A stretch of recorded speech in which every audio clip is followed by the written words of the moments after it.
आज की कहानी। हे भगवान, बस एक बार मिला दो वो आखिरी पल। 2 दिन पहले उनकी शादी की 8वीं सालगिरह थी, लेकिन हिरेन भूल गया और ऊपर से घर भी लेट आया। फिर तो कहना ही क्या। बहुत झगड़े थे दोनों उस दिन।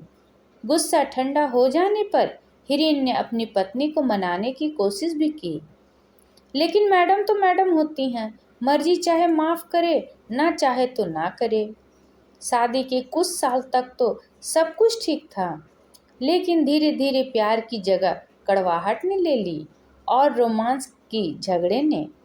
अब तो एक दूसरे के प्रति सम्मान के बीच में उनका स्वाभिमान आने लगा था। एक समय था जब दोनों को लगता था कि वे एक दूसरे के बिना जी नहीं पाएंगे, मगर आज वही दो प्रेमी एक छत के नीचे अजनबियों की तरह जी रहे थे। आखिर कोई अपनी मैरिज एनिवर्सरी कैसे भूल सकता है। वह मुझे अब पहले जितना प्यार नहीं करता। सोफे पर बैठी त्रिवेणी के मन में ख्याल आया। वह अपने पति से इतनी नाराज थी कि पिछले 2 दिन से उससे ठीक से बात भी नहीं कर रही थी। तभी दरवाजे की घंटी बजी। उसने जाकर दरवाजा खोला। सामने बारिश से भीगा हुआ हिरेन खड़ा था। हाथों में फूलों का गुलदस्ता था और चेहरे पे मुस्कान। लेकिन त्रिवेणी अभी भी माफ करने के मूड में नहीं थी। उसने गुलदस्ते को नीचे फेंक दिया और फिर झगड़ने लगी। तुम्हें क्या लगता है, इस तरह से मुझे गुलदस्ता देने से मैं बात को भूल जाऊंगी? अगर सच में प्यार करते हो तो दिखाओ, इस तरह से झूठ मूठ का नाटक मत करो।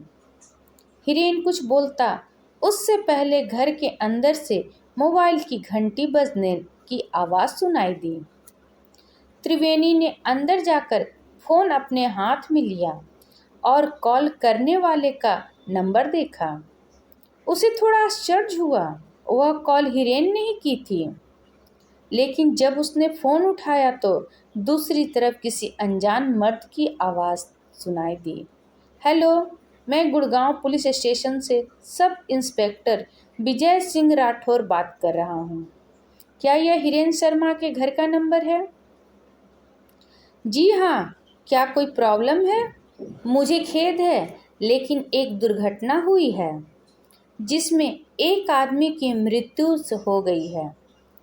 हमें उसकी जेब से एक वॉलेट और एक मोबाइल फ़ोन मिला है, जिसमें आपका नंबर होम के नाम से सेव किया है। हमें उसके शरीर की पहचान करने के लिए किसी की आवश्यकता है। क्या आप अभी सिविल हॉस्पिटल आ सकती हैं? त्रिवेणी का दिल बैठ गया। वह अचंभित थी। उसने कहा, लेकिन मेरे पति तो यहाँ घर पर हैं, मेरे साथ। क्षमा करें महोदया, लेकिन यह घटना 2 घंटे पहले ही हुई, जब वह रेलवे स्टेशन से बाहर निकल रहे थे। त्रिवेणी अपना होश खोने लगी थी। यह कैसे हो सकता है? उसने पहले किसी से सुना था कि कभी कभी आत्माएं इस दुनिया को छोड़ने से पहले अपने प्रियजन से मिलने आती है। अपनी आंखों में आंसू के साथ वह भागती हुई हॉल में पहुंची। हिरेन वहां नहीं था। पुलिस वाला सही कह रहा था। अब उसे पछतावा हो रहा था। हिरेन मरने के बाद भी आखिरी बार उसे मनाने आया था, लेकिन उसने गुस्से में आकर उसके साथ घटिया किस्म का बर्ताव किया। कितनी झल्ली हूं मैं। वह रोती हुई फर्श पर बैठ गई। उसने अपना मौका खो दिया था हमेशा के लिए। उसे पुराने दिनों की घटनाएं याद आने लगी। वो शादी से पहले की रोमांटिक लव स्टोरी और हिरेन का थिएटर के अंदर सबके सामने शादी के लिए प्रपोज करना, आधी रात को उसके लिए अपने हाथों से मैगी बनाना और अपनी बेसुरी आवाज़ में अरिजीत सिंह के गाने गाना, मानो सब कुछ उसकी आंखों के सामने हो रहा था।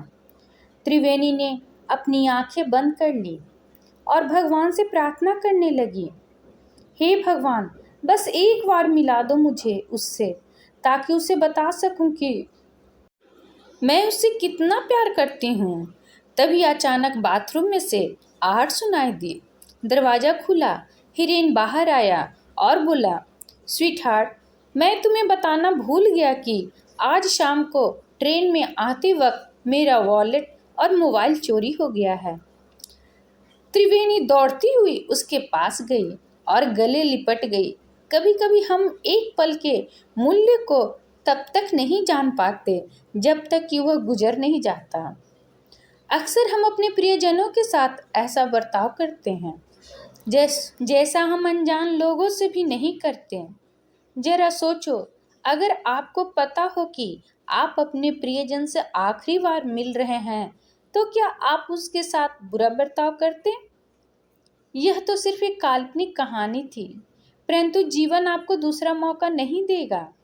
इसलिए उस एक मौके को अपने हाथ से फिसलने मत दो। और चूंकि यह कोई नहीं जानता कि वह आखिरी पल कब आएगा, इसलिए अपने प्रियजनों के साथ हमेशा ऐसा व्यवहार करें मानो आप उनसे आखिरी बार मिल रहे हो। पति पत्नी को एक दूसरे समय रहते हुए मना लेना चाहिए। गुस्से को उस पर हावी नहीं होना देना चाहिए। इस पर आपकी क्या राय है, कमेंट करके ज़रूर बताएं। अगर पसंद आया है तो प्लीज़ लाइक एंड सब्सक्राइब करना ना भूलें।